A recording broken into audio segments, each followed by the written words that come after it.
What's up, guys? Welcome back to my channel. Today we're doing what are we doing? Just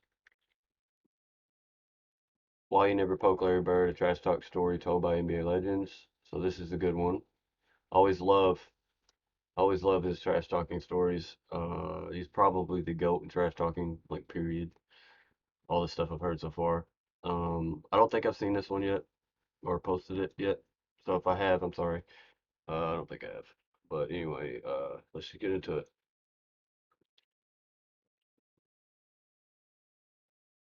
You guys absolutely love the Larry Bird trash Okay. talk stories, and this one is one of the greatest and funniest trash talking moments of all time. Oh, shout out to Nick Smith, by the way, for the video. Now, a few months ago, I posted a Larry Bird video that did quite well on this channel, and it featured Dominique and the Atlanta Hawks, but this video is separate to that, and this trash talking moment happened a few years later. This is the time that Larry Bird went in on Spud Webb, Dominique Wilkins, Doc Rivers, and the whole Atlanta Hawks team, and it is hilarious. Larry Bird is one of the greatest players of all time, but he's arguably the greatest trash talker of all time as well, and this video proves that. So if you do enjoy videos just like this one, I'd really appreciate if you guys could hit. First of all, that's wild. Like, it's already wild to be considered like one of the greatest players of all time. And then you add one of the greatest trash talkers of all time. Like, you put that together, that's GOAT material right there. You got two of them. That's crazy right there. Hit that like button if you do enjoy it by the end of the video. Subscribe if you are new for videos just like this one. I also want to give full credit to all the podcast interviews and clips used in this video. They are on the screen right now, so be sure to check them out in their entireties. I don't want to keep you guys waiting, so this is the reason why you don't trash talk Larry Bird, and I hope you guys enjoy it.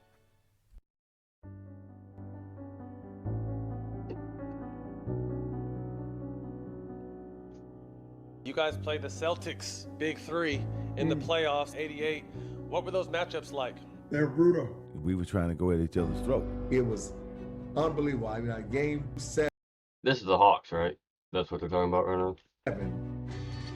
Game 7 of the 1988 Eastern Conference semifinals for Dominique Wilkins and the Hawks, Yep, and Larry okay, Bird that and the explains it. Never Celtics. mind.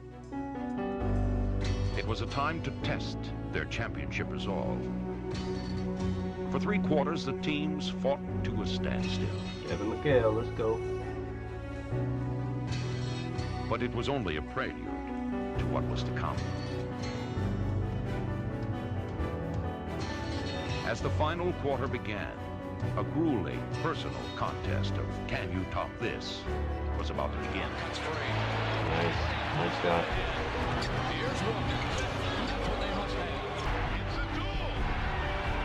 Larry versus Wilkins. Yep. 2 men who brought out the best in each other. Work is a lot harder than the Hawks. Yeah, I like that.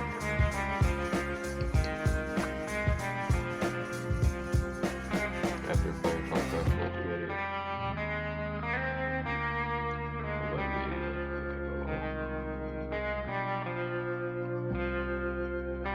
While I was in college, I used to watch and get Sports Illustrated, and I remember seeing Dominique Wilkins. I said, man, I would love to play with this guy, not knowing anything about the Hawks, but Who the heck it is was Kevin like, I would Willis? love to play with him. And then ended up getting drafted by Atlanta. Now Nick's my teammate. And I was like, I mean, a dream come true. You think about those Atlanta teams with Dominique and Spud and Doc Rivers. Webb. Tree Rollins. But they even And had so, Doc Rivers. you know, they for sure had the respect of us. Kevin Willis was a good player, Okay. and Dominique and Doc Rivers and Spud Webb came off their bench. God, Randy that's with Spud Tree Webb? Rollins. Hold Kevin up. Rivers and Spud Webb came off their bench. and Randy with Tree Rollins. Kevin Willis. Willis. Kevin Kevin Willis. Willis is Doc? I mean, Hook, Cliff yeah. Robinson. Cliff Levingston. The original big dog. Livingston. Yeah. We were grown, we were young, we were really athletic. We had that energy that a team would need. And all we had to do was build chemistry, begin to understand each other's games, weaknesses and strengths. And we did that, and we started to flourish after the first 4 or 5 years. They were a deep team that could score the ball, and if we weren't at our best, we were in trouble. But with that team, they were so fun to watch because Dominique was the headliner, but everyone else around. Golly, We dude. talked about Sorry for pausing so much, but like, dude, like when I watched them dunk like that and all those dunks, the way they're doing it, to me it seems like Michael Jordan, arguably the best player ever, uh, got a lot of his dunks, like his style, from these guys. The older guys, the older Hawks, the older Dominique and all of them. Seems like that's what happened. Unless they played at the same time, which I doubt. I think they played a little bit after them. Maybe they're still in the league, but old. Y'all let me know in the comments. Spud Webb, they would come over and play with us across the street at Georgia Tech. You see, this little joker can flat out go. First small guy, get the dunk contest, win the dunk contest, all that hype around them. The question would be, when it got crunch time, the other team would outsmart them. That was their downfall. That was a pretty good bunch to not win it all. And they had that one, remember the Dominique, Larry Bird, big shootout? It's game 7 in 1988 against the Atlanta Hawks. Dominique and Larry Bird. One of the most clutch moments. I remember watching it as a kid, got me hyped. I went outside and started shooting outside of the playground, pretending I was both of y'all. But 1988, that had to be one of the best conference semifinals, Neek and Bird. Game 7, the Dominique Bird series. Shot for shot. Shot for shot. Dominique and Bird going back and forth. You know, we should have eliminated them in 6. Well, the whole series was crazy. Game 1 and 2, the Celtics won by like a combined 80 points. Like, they blew us out. As the Hawks found themselves Dang. down to the final gasp. But back found home in something Albany, they were flying after high. The offensive spark plug, little Spud Webb, found a way to slither through the Celtic defense, putting together a career-best playoff performance and igniting the Hawks to a much-needed victory. I remember coming back from Game 3 to Atlanta, and the big article in Atlanta Journal was "Put a fork in them, we're done." And then we win Game 3, and then win Game 4, go into Boston and win Game 5, and that was a great game. I think we took control. The Atlanta Hawks just will not surrender to the favored Boston Celtics. It's kind of a clash of two worlds. In Bird, you've got somebody who's already an icon. He's already been sanctified as a Boston Saint. And Dominique represents a different kind of basketball. We had him, Matt, the one time we were up 3-2. We won game 5 in Boston. We was not supposed to win that game, the critics say. So we knew going to game 6, I said, man, we could advance and we can beat these guys. The frenetic Hawks, led by the Freakazoid, had old school Boston by the throat. Up 3-2 in the best-of-7 series. I was just about to ask that. Larry Bird looks a little older here, so he's probably already won championships, I'm guessing. So they're playing the older Celtics, and I guess what they just said they are. So I was just about to ask that. But Larry Bird was still great when he's old. I saw that one Larry Bird versus Michael Jordan. Larry Bird was old, and I mean it was a close game, but it was like double overtime or something like that. Larry won. But man, Larry was good, even hurt. School Boston by the throat. Up 3-2 in the best-of-7 series. All Atlanta has to do is go down to Atlanta and close the series out. And then the last play in Game 6 was, Dominique and I were the two guys that score. And at the end of the game, we drew up a play. I called a timeout because they knew what we were running. We called another one. It turned into a broken play. I inbounded the ball to Cliff Livingston, and he was supposed to dribble handoff to either me or Dominique. DJ read it, and he top-sided me. Cliff looked at Dominique, and then Cliff went on his own. And went to basket left-hand running hook. I was mad. Cliff's right-handed. He shot a left-handed hook shot. Livingston, no. Boston has won the game. Because the play was supposed to come to me, and I'm like, "What? Don't break the play, bro." And so we ended up losing that game. And after the game, and I remember this old lady at the airport. I mean, and I'm not exaggerating. She may have been 80. Had her little purse, and she walks up to me. "Hey, Rivers, you thought you wasn't coming back, did you?" I will never forget that. I wish I knew who that lady was. Barrett made a prediction. He said, Atlanta blew their opportunity. I'm guaranteeing a win in Boston. There goes that They had trash a talk. chance. You know, they had a big chance to beat us. I think now that we're going to come out and play like we did tonight, but we're going to be at home, and our shots are going to be dropping a little bit better, and we're going to be running a little bit faster. So I'd say Sunday's going to be a big win for the Celtics. And we had to look at that, right? I guarantee a win. Atlanta blew their opportunity, and I'm like, hey, I don't know what Bird talking about.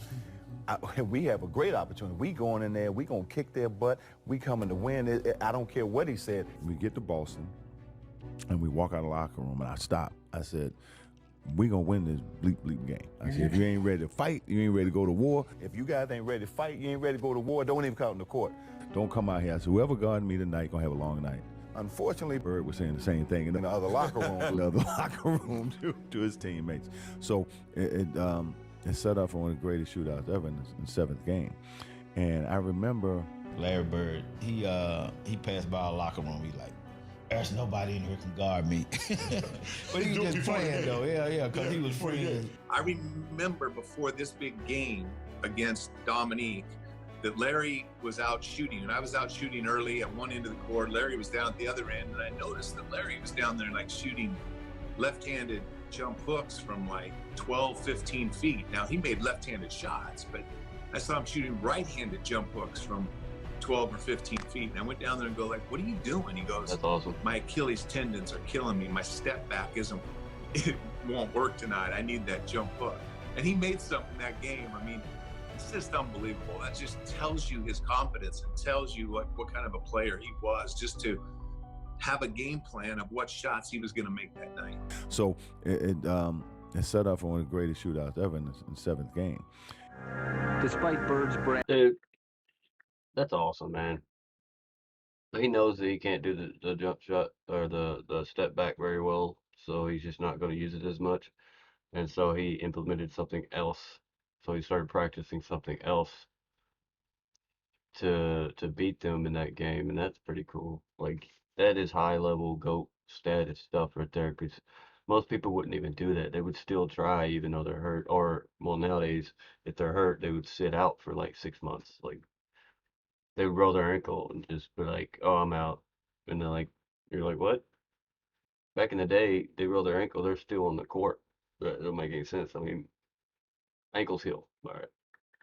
But yeah, that's pretty cool. That's GOAT status for sure. It set up for one of the greatest shootouts ever in the seventh game.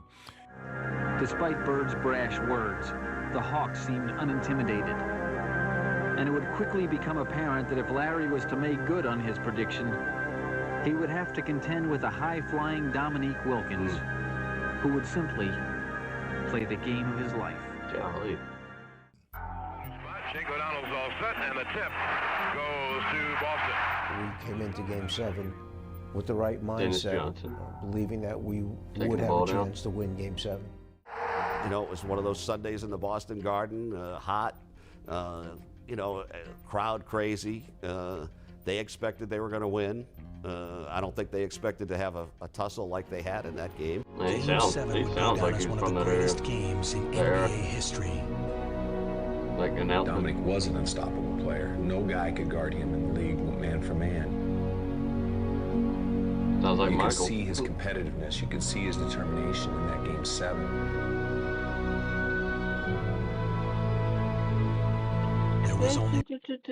He's not just a dunker. Now that looked like a good-looking form. You could see his jump shot right there. competitiveness. You could see his determination in that Game 7. That didn't look like a big man's jump shot. That was nice. That was nice. There was only one player on the floor who could match his will. Nice shot. Bird is open. Do they want him to take that shot? Don't leave him open. On the drive. That's a Bird. Parrish picks for Bird. Here's the roll.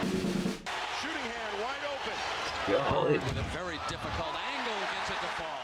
And I remember he only had 12 points going in the fourth quarter. I remember coming down the floor, and I remember myself, Larry Bird, and Kevin Willis. I really believe this. The reason why Larry Bird got so hot in that game, in that fourth quarter, Kevin Willis and I and Bird was running down the court. And we were running down the court, and Kevin reached across me, put his hands, and puts his finger in Larry Bird's chest, said, don't let this so-and-so score anymore tonight. Kevin Willis came over and said, Nick, don't let him score tonight. And Bird standing next to him, I'm looking at Kevin. what you doing? What are you doing? You know, his Bird's eyes got like this big. You don't want to awaken a sleeping giant. He got 12 points. Don't wake him up. Are you crazy? Definitely don't want to wake him up. Leave him sleep. Let him stay asleep. Yes. What That's you awesome. doing? Woke him up. You don't wake up a sleeping giant. And his eyes got that big. You know, it's like his eyes got this big. I look at Kevin, what are you doing? I love how all his stories match up perfectly. You know what I mean? Like he meant every word he said. Like his eyes got this big.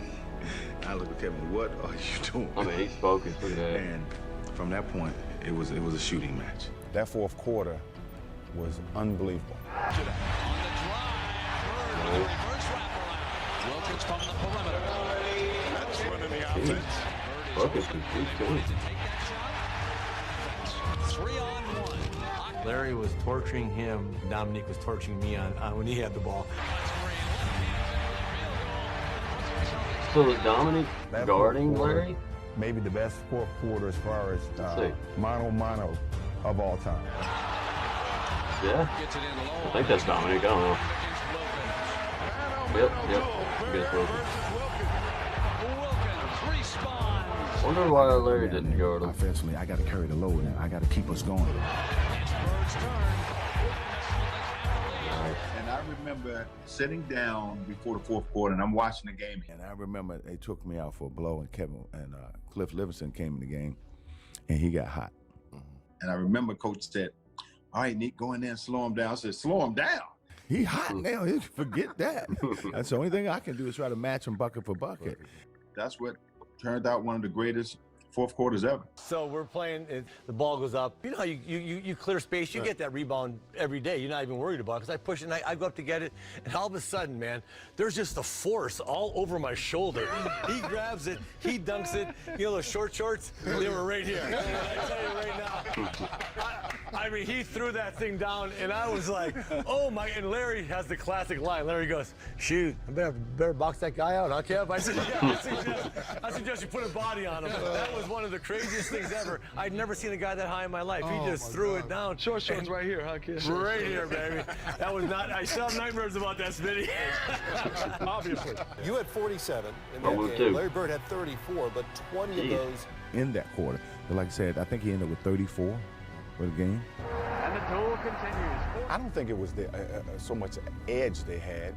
I just thought it was a player that they had, and that was Larry Bird. It's Bird's turn. Who basically put the team. Technically, though, I understand what he's saying. It's not just the team he had; it was the player they had, Larry Bird. But I know from experience that if you're getting hot in a game, your teammates around you feed off that energy, and they get hot. You know what I mean? So like they start passing well, they start getting the rebound, they start shooting, they start, making everything. They start seeing everything better in a different lens. You know what I mean? It happens all the time. Like Curry gets hot, Klay Thompson starts getting hot. You know what I mean? Same thing. And that was Larry Bird. But I understand what he's talking about. Who basically put the team on his shoulders in that fourth quarter. The Celtics are But yeah, ahead of the Atlanta Hawks. that game, he probably did. 84-82. Will return to the Garden. And make it easier for him to bring the ball up. Bird now cuts free. Left-handed, man. The defense. Tied at 88. With Bird again pulling up. Putting Boston ahead. Let's give it to Bird, man. Look at this. Stays with it and the foul is called. All right, dude. All right, dude. You're super, super hot in that game if you do that and it just goes in. I mean, he definitely meant for that to go in, but I'm saying like he made it. It's probably like 4 shots in a row before that. You know what I mean? Like this is crazy. Break free. Stays with it and the foul is called. Perfect. The Man. continuation for Larry Bird. We're up by 7. Dominique hits a 3. Lead to Bird off the fake. Improves his position. Wilkins ties it for Atlanta. Dominique was pretty much the whole game. Larry, the fourth quarter, kind of then, carried their team. That's what made him so great. 50.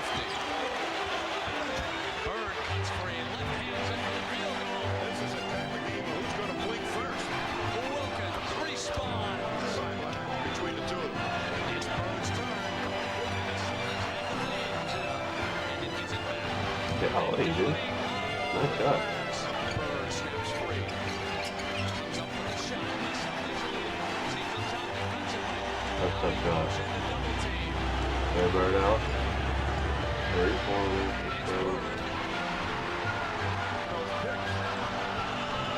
Johnson gets it into Bird. Wilkins is there. Bird comes free. Left-handed again.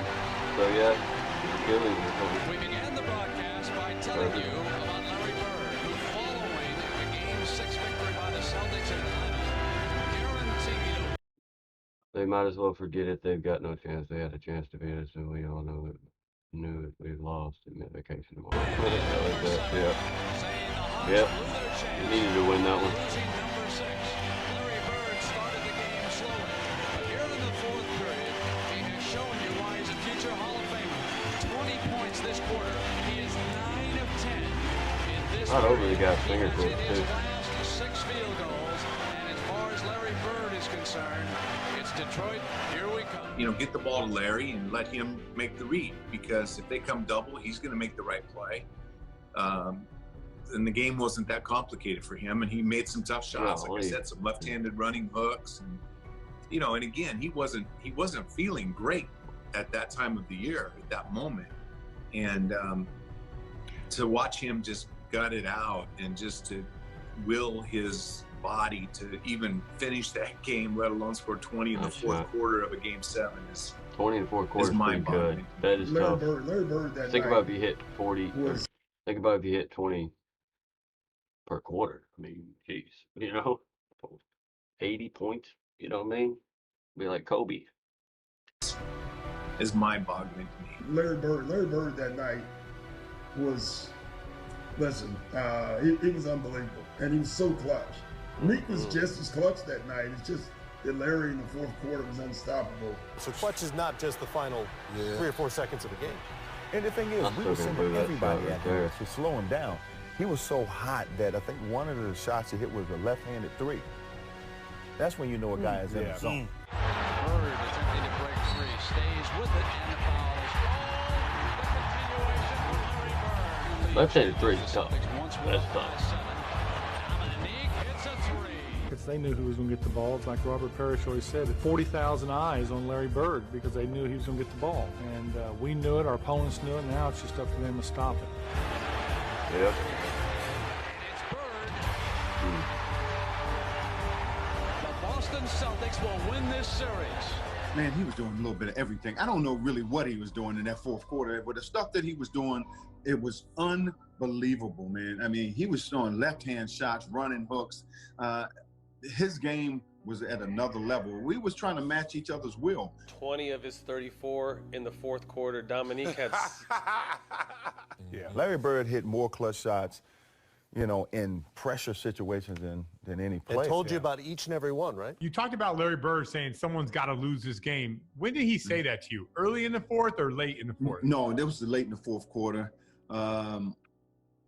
It was probably like, I don't know, 30, 40 seconds to go in the game. I think it was a timeout, or we were taking the ball out of the bounds. I can't remember what it was, but I remember him saying that, and he said, you know, we both deserve to win, but somebody got to go home. And man, to his credit, man, he took the Celtics and put them on his back. And he would call the spot. Yeah. You know, he never called a spot against me. That's kind of respect, though. I tell people Larry Bird talk trash. Yes, and let you know. Let you know every time. But it ain't the trash. It wasn't the trash word, it was the meaning. You know, it was like, I'm going to shoot left-handed this time. Right. Or why You you put a white boy guard. You got a white guy. Pretty much that was it. I mean, that was one of the greatest performances I've seen from a guy in those circumstances. Because you're talking about 7th game in the playoffs. To carry his team the way he did in that fourth quarter. When you talk about the clutch shots, he hit 10 clutch shots in that game. It was crazy, too, because it's rare in a game, you feel it. Like, you know, you guys have been in games where after the games, people say, man, that was the most amazing game, but you were in it. And you were like, you know, I didn't feel that. I knew it was a good game. Right. That was one of the few games I was saying, this was a hell of a game right now. It was a hell of a game. You know? Absolutely. Yeah. He's like poetry in motion. I mean, he knew how to play the game before you even got to them. And it was a shootout in the fourth quarter. It came down to the last shot. One left to ponder what might have been. The other to lead his team onward. And let me know what you thought about this video down below in the comment section. Be sure to hit that subscribe button if you did. That's awesome, dude. 20 points in fourth quarter is tough to do. I mean, like, that's just tough. You got to hit every shot, pretty much.